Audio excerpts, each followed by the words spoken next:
For the Son of Man has come to seek and to save that which was lost. But, speaking the truth in love, may grow up in all things into him who is the head, Christ. He must increase, but I must decrease. For God did not send his Son into the world to condemn the world, but that the world through him might be saved. Therefore, if anyone is in Christ, he is a new creation, old things have passed away, behold, all things have become new.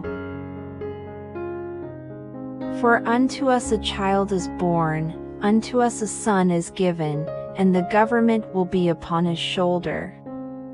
And his name will be called Wonderful, Counselor, Mighty God, Everlasting Father, Prince of Peace.